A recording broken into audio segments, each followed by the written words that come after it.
Bom dia, meus amados, a graça e a paz do Senhor. Hoje vamos continuar estudando 1 João, capítulo 5, verso 6, que diz: Este é aquele que veio por meio de água e sangue, Jesus Cristo. Não somente por água, mas por água e sangue. E o Espírito é quem dá testemunho, porque o Espírito é a verdade. Bom, queridos, nas últimas duas lições comentamos sobre o fator água, né, que fez parte do ministério de Jesus e ainda faz. Fez parte porque, a partir do seu batismo, ele iniciou seu ministério, iniciou seu ensino, a sua obra aqui na terra e permanece, né, continua isso, porque a água é o grande símbolo da iniciação cristã. Né? Quando a pessoa se batiza, ela confessa publicamente que quer viver essa nova vida, essa vida a partir de Jesus.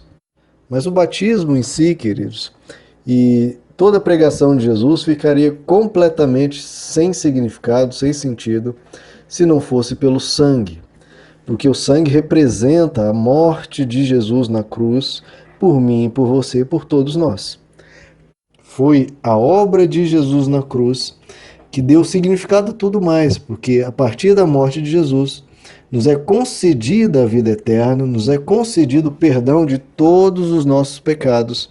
E a partir dessa obra na cruz, é que Deus, como nós já comentamos, demonstra o seu amor por nós, dando a vida em nosso favor.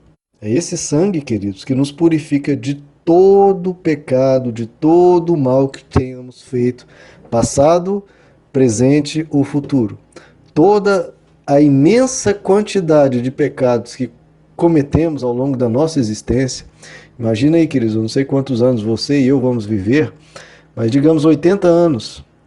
Imagina a quantidade de coisas más que nós cometemos ao longo desses 80 anos. Não é na casa de centenas nem de milhares, queridos, é na casa de milhões, talvez milhões de coisas más que nós cometemos ao longo da vida. Palavras erradas, pessoas que nós ferimos, pessoas que não ajudamos, não apenas o pecado da ação, né, mas também o pecado da omissão, coisas que deixamos de fazer que poderíamos ter feito em benefício de alguém.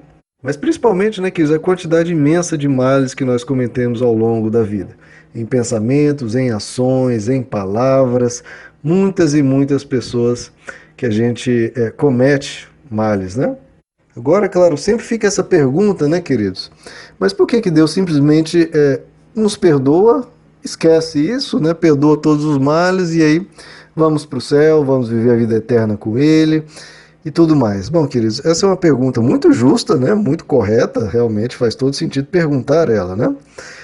Mas é fácil nós fazermos essa pergunta diante da nossa vida pacata, né? Tranquila, que muitas vezes nós temos, né, queridos? Agora, se você for se coloque na pele de uma pessoa que, por exemplo, teve o seu filho brutalmente assassinado, talvez violentado, talvez torturado, enfim.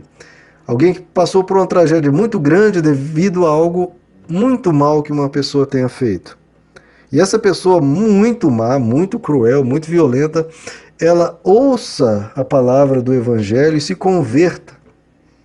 Ora, é justo essa pessoa ir para o céu, passar toda a eternidade de graça e de maravilha e de felicidade, tendo cometido esses absurdos que ela cometeu? Não, querido, seria absolutamente injusto essa pessoa ser livre, né, de uma punição mais severa da parte de um Deus que é bom e que é justo, né? Ele precisa ser um justo juiz. Imagina quando a gente vê, se fosse na justiça terrena, já ficaríamos escandalizados, revoltados, indignados, se um juiz declarasse que aquele assassino estava livre, né? Não, você está livre, eu te perdoo. Ora, quem é esse juiz para sair perdoando assim, sem nenhuma contrapartida? Ora, vai libertar uma pessoa que fez tamanhos males? Não, não pode simplesmente libertar sem uma contrapartida, sem que ele pague por aquilo. Exatamente isso que Jesus fez, queridos. O que Jesus fez foi receber sobre si a justa condenação pelos pecados cometidos, mas não por ele, mas por esse assassino, por mim, por você e por todos aqueles que querem Deus. Então, o que Jesus estava fazendo na cruz é pagando por todos os pecados que nós tenhamos cometidos. Todos. A punição, a condenação que estava sobre nós foi colocada sobre ele. Então, a punição de um assassino, de um estuprador, de um torturador, de pessoas mentirosas, desonestas, ou seja, de todos os milhares, milhões e bilhões de pecados que cada um de nós cometemos, ele recebeu sobre si. Ele se voluntariou para cumprir a pena no nosso lugar.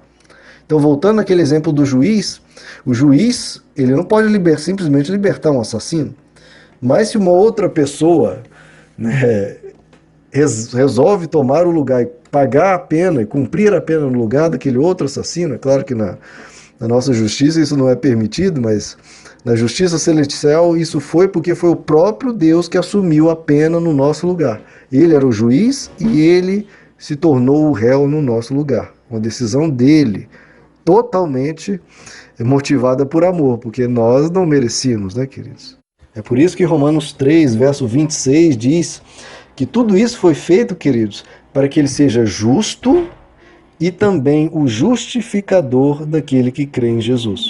Veja, vou aproveitar e ler o texto completo. A partir do verso 25 de Romanos 3, diz assim que Deus propôs como propiciação, pela fé no seu sangue, ou seja, na sua morte, para declarar a sua justiça para a remissão dos pecados. E declarar neste tempo presente a sua justiça, para que ele seja justo e também o justificador daquele que crê em Jesus. Veja, queridos, os nossos pecados, as nossas maldades, colocou Deus numa saia justa, numa situação difícil. Porque se ele decidisse ser justo, como um juiz correto, se ele decidisse ser justo, ele condenaria todos nós e receberíamos a justa punição dos nossos bilhões de pecados que cometemos ao longo da vida.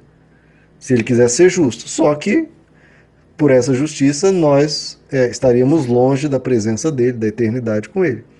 Mas, e tem a outra posição, né? O amor de Deus o move a ser alguém que perdoa, alguém que liberta, alguém que justifica.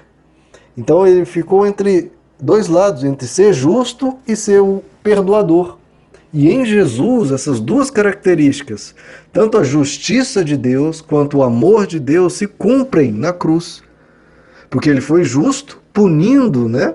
Condenando todo o pecado, combatendo toda a maldade, não ficou nada sem ser pago. E ele também exerceu o seu amor, o seu perdão, perdoando a todos nós sem exceção. Então a cruz, queridos, ele une essas duas características, a justiça de Deus e o amor de Deus.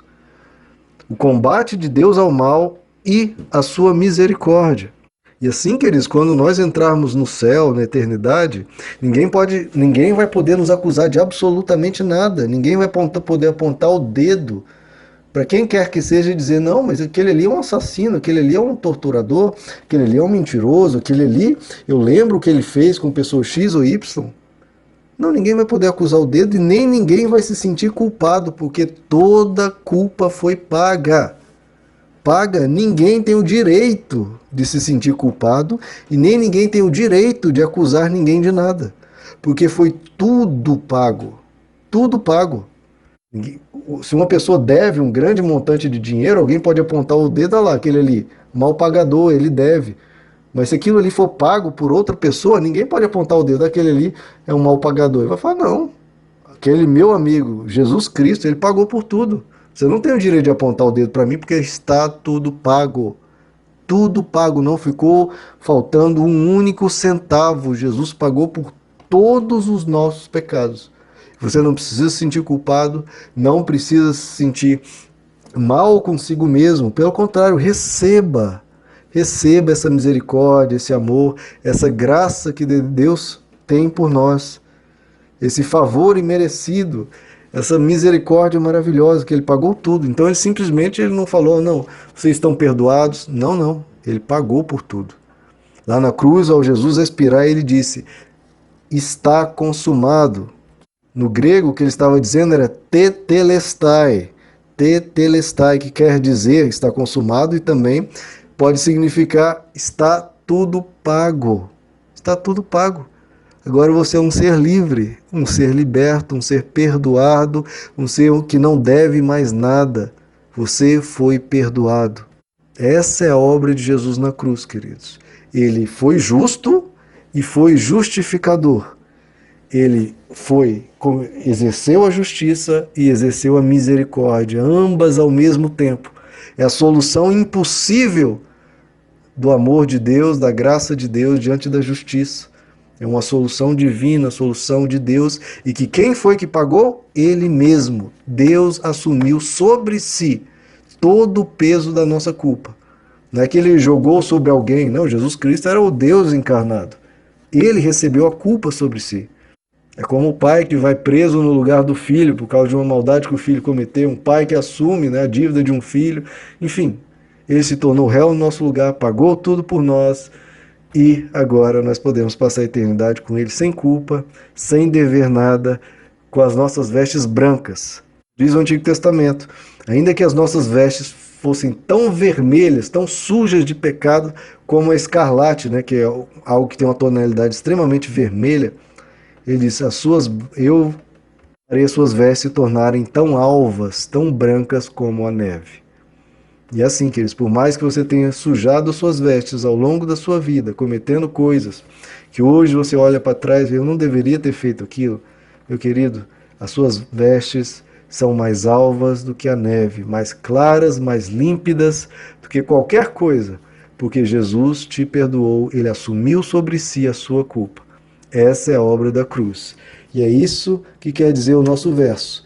Este é aquele que veio por meio de água e sangue, Jesus Cristo, não somente por água, mas por água e sangue. Ele te resgatou, ele me resgatou.